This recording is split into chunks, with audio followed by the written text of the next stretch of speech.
Success के लिए कोई शॉर्टकट नहीं होता है, निरंतर प्रयास करें सफलता जरूर मिलेगी।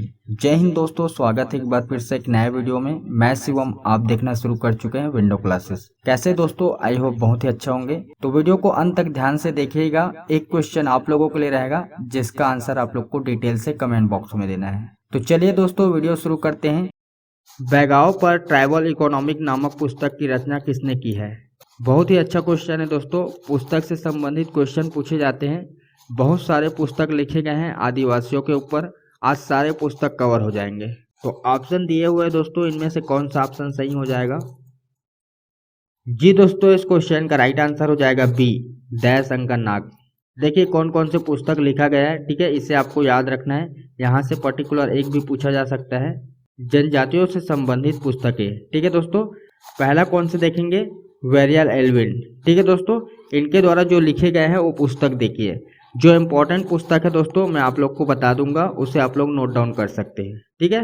पहले नंबर पे है द बैगास, दूसरे नंबर में है द अगरिया, तीसरे नंबर में दोस्तों द गौर, चौथे नंबर में है the Muria and their ghotul. ये इंपॉर्टेंट है दोस्तों, इसको आपको याद रखना है, ठीक है। चौथे नंबर का है। और उसके बाद पांचवें नंबर पे दोस्तों मारिया मर्डर एंड सुसाइड, ठीक है। यहाँ से क्वेश्चन बनते हैं। चौथे नंबर को आपको याद रखना है the Muria and their ghotul, ठीक है। द बैगास भी आपको याद रखना है, बट इम्पोर्टेंट क्या है? चौथे नंबर। इतने पुस्तकें लिखी गई है वेरियल एल्विन के द्वारा। आगे देखिए, बहुत सारे पुस्तक है, सभी को कवर करेंगे। टीबी नायक, इनके द्वारा लिखे गए पुस्तक है। पहले नंबर पे है द भील एक अध्ययन, दूसरे नंबर पे है दोस्तों द अबुझ मारियास, और तीसरे नंबर पे है 12 भाई बिंजवार, ठीक है। 12 भाई Binjhwar, the Abujh मारियास, the Bhil एक अध्ययन, इनके द्वारा लिखा गया है टीबी नायक के द्वारा। आगे देखिए, श्याम राव द प्रधान लिखा गया है, ठीक है दोस्तों, श्याम राव के द्वारा। एस.सी. राय द बिरहोर लिखा गया है। श्यामचरण दुबे द कम्हाल लिखा गया है। दयाशंकर नाग द ट्राइबल इकोनॉमिक, इंपॉर्टेंट है दोस्तों और यही क्वेश्चन में पूछा गया है, ठीक है। जॉर्ज ग्रियर्सन के द्वारा क्या लिखा गया है? The Maria gods of Bastar. और लास्ट में दोस्तों W.S. ग्रिफिथ, क्या लिखा गया है इनके द्वारा? The Kol of central India, ठीक है दोस्तों। तो इतने सारे पुस्तकें हैं, इनमें से पर्टिकुलर एक भी पूछा जा सकता है, तो आपको याद रखना है। क्लियर है दोस्तों? आगे बढ़ते हैं। इससे पहले एक छोटी सी रिक्वेस्ट है, चैनल को अभी तक सब्सक्राइब नहीं किया है तो डेफिनेटली चैनल को सब्सक्राइब करें। अगर हमारा कंटेंट आपको अच्छा लगता है तो वीडियो को एक लाइक जरूर करें, इससे हमें मोटिवेशन मिलता है। नेक्स्ट क्वेश्चन देखिए, सेकेंड नंबर क्वेश्चन है, छत्तीसगढ़ में पत्रकारिता विश्वविद्यालय कहाँ है? कहाँ पे है दोस्तों? रायपुर है, बिलासपुर है, रायगढ़ है, या फिर जगदलपुर है? कहाँ पे? जल्दी से अपना आंसर टिक करें। जी दोस्तों, इस क्वेश्चन का राइट आंसर हो जाएगा ए, रायपुर। अगर रायपुर की जगह नया रायपुर ऑप्शन में रहता है तो भी सही हो जाएगा, ठीक है। अगला क्वेश्चन देखिए, ये क्वेश्चन इंपॉर्टेंट है दोस्तों, चाहेंगे तो आप इसका स्क्रीनशॉट लेके रख सकते हैं। और इसी प्रकार का क्वेश्चन अभी व्यापम में पूछा गया है। क्वेश्चन देखिए, लोक कला शिल्प के क्षेत्र में कौन सा पुरस्कार दिया जाता है? पुरस्कार से संबंधित हर एग्जाम में 1 से 2 क्वेश्चन पूछे जाते हैं दोस्तों। पुरस्कार से संबंधित हमने सेपरेट वीडियो अपलोड किए हैं, जिसमें अभी तक लगभग 30,000 व्यूज़ आ चुके हैं। अगर आपने अभी तक नहीं देखे हैं तो आप बहुत पीछे चल रहे हैं। वीडियो का लिंक ऊपर आई बटन में दे दूंगा, वहां से जाकर आप लोग देख सकते हैं। तो फटाफट आंसर टिक करें, कौन सा ऑप्शन सही हो जाएगा। जी दोस्तों, इस क्वेश्चन का राइट आंसर हो जाएगा बी, दाऊ मंद्रा जी सम्मान। यहाँ पे आपको एक नाम याद रखना है दोस्तों, ये क्वेश्चन बन चुका है। दाऊ मंद्रा जी के द्वारा एक नाचा पार्टी का स्थापना किया गया था। क्या नाम है दोस्तों? नाम आपको याद रखना है रवेली, ठीक है दोस्तों, रवेली नाचा पार्टी, ये आपको नाम याद रखना है, इंपॉर्टेंट नाम है, ठीक है। अगला क्वेश्चन देखिए, छत्तीसगढ़ प्रांत में अनुसूचित जाति हेतु आरक्षित विधानसभा क्षेत्र है, कितना है दोस्तों? ये आपको बताना है। यहाँ पे ऑप्शन दिए हुए हैं, जल्दी से अपना आंसर टिक करें। जी दोस्तों, इस क्वेश्चन का राइट आंसर हो जाएगा डी, 10। यहाँ पे आपको ध्यान देना है दोस्तों, अनुसूचित जाति पूछा गया है, ठीक है। अनुसूचित जाति पूछा गया है, मतलब अनुसूचित जनजाति भी पूछा जा सकता है, कितना होगा, ठीक है। तो आपको याद होना चाहिए दोस्तों, अनुसूचित जनजाति का कितना है? 29 है, ठीक है। अनुसूचित जाति का कितना है? 10 है। अनुसूचित जनजाति का कितना है? 29 है। बाकी जो बच गया दोस्तों वो आपका जनरल हो जाएगा, मतलब सभी के लिए। अगर आप इसी प्रकार का डेली वीडियो देखना चाहते हैं तो मॉर्निंग में आप 9 बजे, ठीक है, पहले 8:30 पर होता था, अब डेली बेस पे आपको 9 बजे आपको एक वीडियो मिल जाएगा छत्तीसगढ़ सामान्य ज्ञान का। इस प्रकार का वीडियो यूट्यूब में आपको कहीं नहीं मिलेगा दोस्तों।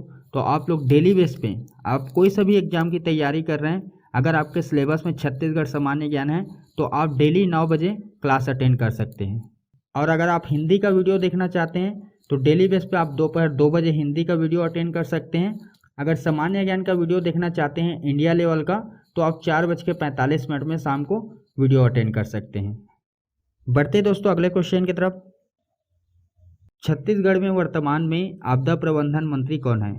बहुत अच्छा क्वेश्चन है दोस्तों। यहाँ पे आप देखेंगे तो आपदा प्रबंधन मंत्री का नाम पूछा गया है, ठीक है। कौन है ये आपको बताना है, ठीक है। यहाँ पे कोई भी मंत्री का नाम आपसे पूछा जा सकता है और मंत्री का नाम आपको पता होना चाहिए, साथ ही साथ आपको उसके निर्वाचन क्षेत्र का नाम पता होना चाहिए, क्योंकि अब एडवांस लेवल के क्वेश्चन पूछे जाते हैं और ये सभी जानकारी आपके पास होनी चाहिए। अगर आपके पास ये सभी जानकारी नहीं है तो मैंने इसके लिए सेपरेट वीडियो अपलोड किया है, लिंक मिल जाएगा, वहाँ से आप लोग जाकर देख सकते हैं। जितने भी मंत्री का नाम है, निर्वाचन क्षेत्र है, ठीक है दोस्तों, और उससे संबंधित जितने भी जानकारी बनते हैं सभी को हमने डिस्कस किए हैं। अभी तक उस वीडियो में लगभग 2 लाख व्यूज आ चुके हैं, ठीक है जी दोस्तों। इस क्वेश्चन का राइट आंसर हो जाएगा बी, जय सिंह अग्रवाल। चलिए आज देखते हैं दोस्तों कितने लोग आंसर दे पाते हैं। वैसे क्वेश्चन पूछा जा सकता है, अभी छत्तीसगढ़ में वर्तमान में कृषि मंत्री कौन है, ठीक है, आपको नाम कमेंट करना है। बढ़ते दोस्तों अगले क्वेश्चन की तरफ। परित्राणाय साधु नाम प्रशासन के किस विभाग का आदर्श वाक्य है? आदर्श वाक्य आपको बताना है दोस्तों। यहाँ पे विभाग का नाम दिया गया है, कौन से विभाग का है जी दोस्तों। इस क्वेश्चन का राइट आंसर हो जाएगा सी, पुलिस विभाग। अभी एसआई का एग्जाम होने वाला है तो इसमें एक क्वेश्चन बन सकता है। एक क्वेश्चन और पूछा जाता है दोस्तों इससे रिलेटेड, जो आपको आना चाहिए। क्या पूछा जाता है? परित्राणाय साधु नाम कहाँ से लिया गया है? आपको ऑप्शन में दे देगा, गीता से लिया गया है, रामायण से लिया गया है, पुराण से लिया गया है, बाइबल से लिया गया है। तो कहाँ से लिया गया है दोस्तों? आपको नाम याद रखना है दोस्तों, श्रीमद्, ठीक है, श्रीमद् भागवत गीता। क्लियर है? तो इस क्वेश्चन में बस इतना ही। बढ़ते अगले क्वेश्चन की तरफ।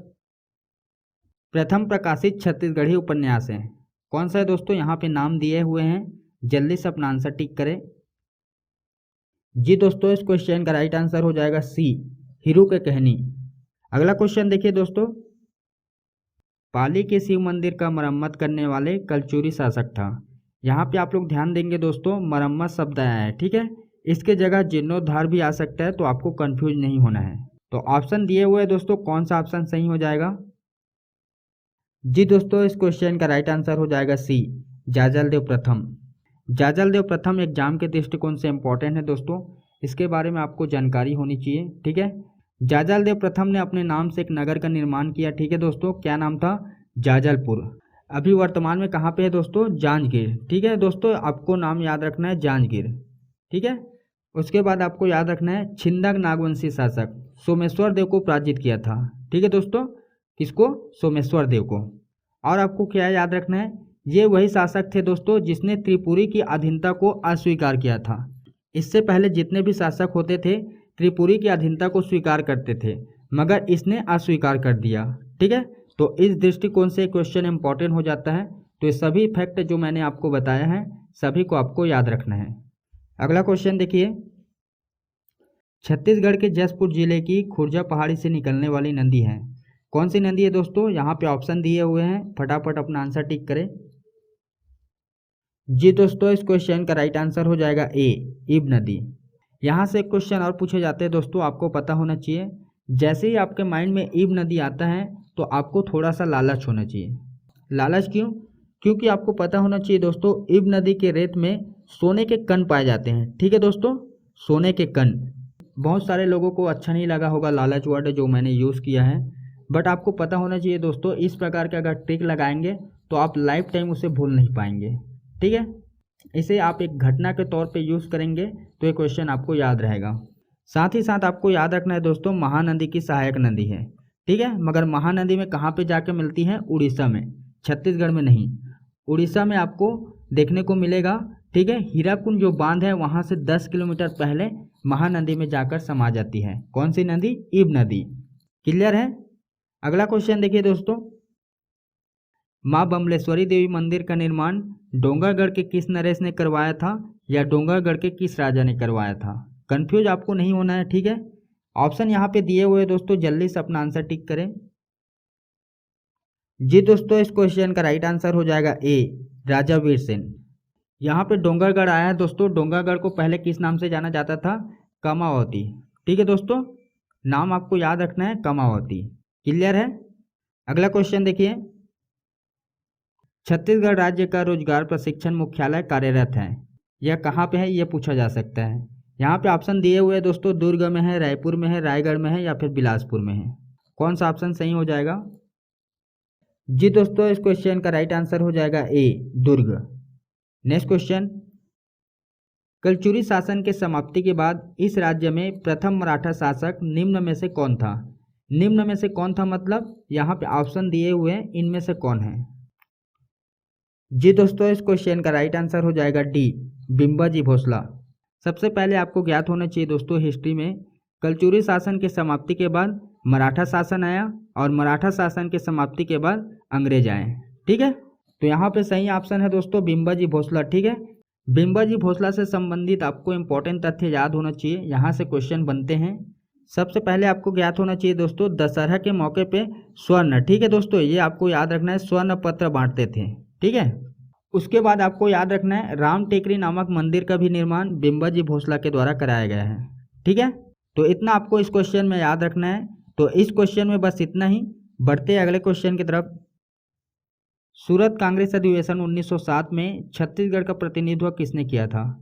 छत्तीसगढ़ के दृष्टिकोण से आपको बताना है दोस्तों, यहाँ पे ऑप्शन दिए हुए हैं, जल्दी से अपना आंसर टिक करें। जी दोस्तों, इस क्वेश्चन का राइट आंसर हो जाएगा डी, पंडित सुंदरलाल शर्मा।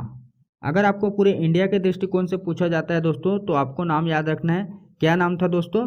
राज बिहारी बोस। ठीक है दोस्तों, क्लियर है?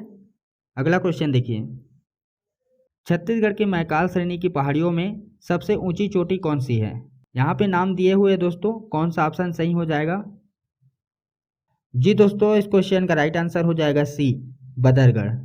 अगर कहाँ पे है यह पूछा जाता है दोस्तों, तो आपको याद रखना है कवर्धा जिले में। ठीक है, कवर्धा जिला या फिर कबीरधाम जिला।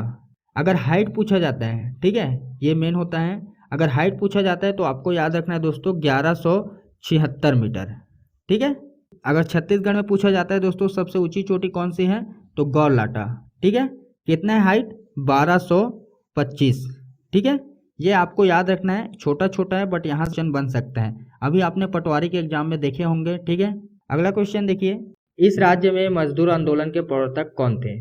कौन थे दोस्तों? यहाँ पे नाम दिए गए हैं, एक क्वेश्चन आप लोगों के लिए है, इसका आंसर आप लोग को डिटेल से कमेंट बॉक्स में देना है। तो आज के वीडियो में बस इतना ही, मिलते हैं दोस्तों नेक्स्ट वीडियो में। जब तक खुश रहे, दूसरों को भी खुश रखे। जय हिंद।